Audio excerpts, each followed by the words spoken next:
தற்போதைய அண்மை செய்தியை பார்த்துக் கொண்டிருக்கிறோம். பவாரியா கொள்ளையர்களுக்கு ஆயுள் தண்டனை விதித்து நீதிமன்றம் தீர்ப்பளித்திருக்கிறது. அதிமுக எம்எல்ஏ சுதர்சனம் கொலை வழக்கில் கைது செய்யப்பட்ட பவாரியா கொள்ளையர்களுக்கு ஆயுள் தண்டனை விதித்து சென்னை அமர்வு கூடுதல் நீதிமன்றம் தற்போது தண்டனை விவரங்களை அறிவித்திருக்கிறது. ஏற்கனவே அவர்கள் குற்றவாளிகள் என அறிவிக்கப்பட்ட நிலையில் தற்போது தண்டனை விவரங்கள் அறிவிக்கப்பட்டிருக்கிறது. அதில் குற்றவாளிகள் ஜெகதீஷ், ராகேஷ், அசோக் ஆகிய 3 பேருக்கும் ஆயுள் தண்டனை விதித்து நீதிபதி ஆப்ரகாம் லிங்கன் அறிவித்திருக்கிறார். அண்மை செய்தியாக பார்த்துக் கொண்டிருக்கிறோம். பவாரியா கொள்ளையர்களுக்கு ஆயுள் தண்டனை விதித்து சென்னை கூடுதல் அமர்வு நீதிமன்றம் தீர்ப்பளித்திருக்கிறது.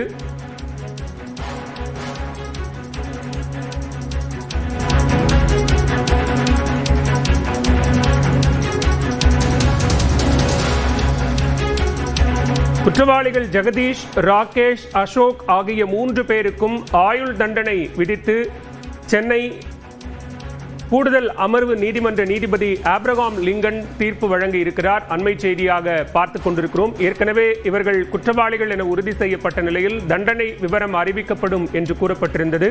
இந்நிலையில் குற்றவாளிகள் நீதிமன்றத்திற்கு அழைத்து வரப்பட்ட நிலையில் தற்போது தண்டனை விவரங்கள் அறிவிக்கப்பட்டிருக்கின்றன. தொடர்பான கூடுதல் விவரங்களோடு இணைகிறார் நீதிமன்ற செய்தியாளர் மதன். விவரங்கள். திருவள்ளூர் மாவட்டம் கும்மிடிப்பூண்டி அதிமுக எம்எல்ஏவாகவும் பிற்படுத்தப்பட்டோர் நலத்துறை அமைச்சராக இருந்தவர் சுதர்சனம் கடந்த 2005ஆம் ஆண்டு பெரியபாளையம் அருகே காணப்பட்டிருந்த அவருடைய வீட்டின் கதவை, அதாவது அதிகாலை 2:45 மணிக்கு வீட்டின் கதவை உடைத்து 5 பேர் கொண்ட கும்பல் சுதர்சனத்தை துப்பாக்கியால் சுட்டுக் கொன்றுவிட்டு அவருடைய மனைவி மற்றும் மகன்களை தாக்கி 62 சவரன் நகையில் கொள்ளையடித்து சென்றார்கள். அப்போது அதிமுக ஆட்சி காலம். அப்போது இருந்த முதல்வர் ஜெயலலிதா கொள்ளையர்களை சுட்டுப் பிடிக்க வேண்டும் என்று உத்தரவிட்டார். எனவே ஐஜி ஜான்சி தலைமையில் 5 தனிப்படைகள் அமைக்கப்பட்டிருந்தது.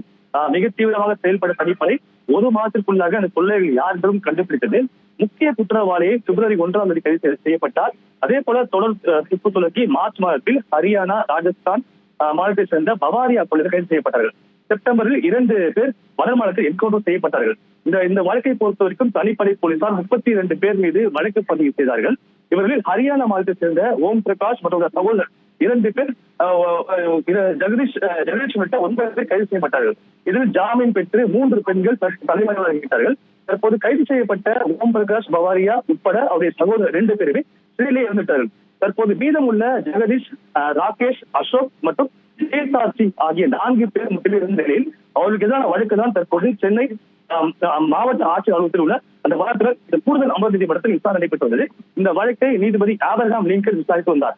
இந்த வழக்கை பொறுத்த வரைக்கும் 86 பேர் காவல்துறை சாட்சிகள் விசாரிக்கப்பட்டார்கள். இந்த வழக்கில் கடந்த 20 ஆண்டுகளாக விசாரணை நடைபெற்ற நிலையில் கடந்த 21ஆம் தேதி தீர்ப்பு வழங்கப்பட்டது.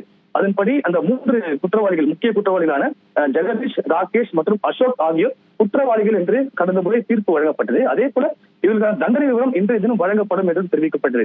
அதன்படி இன்று மாலை 3 பேரும் ஆஜர்படுத்தப்பட்டார்கள். அதே போல ஜாமீனில் ஏற்கனவே வெளியே வந்த ஜெயலலிதாவும் இன்று ஆஜராகியிருந்தார்.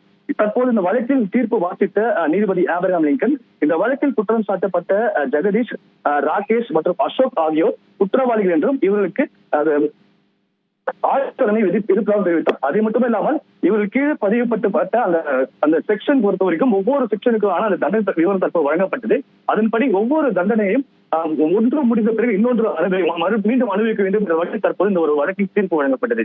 அதே போல் 4வது குற்றவாளியான ஜெயலலிதா தற்போது தன்னுடைய அந்த குற்றச்சாட்டு நிரூபிக்கப்படவில்லை என்று அவர் தற்போது விடுதலை செய்தும் தற்போது இந்த உத்தரவு பிறப்பிக்கப்பட்டுள்ளது.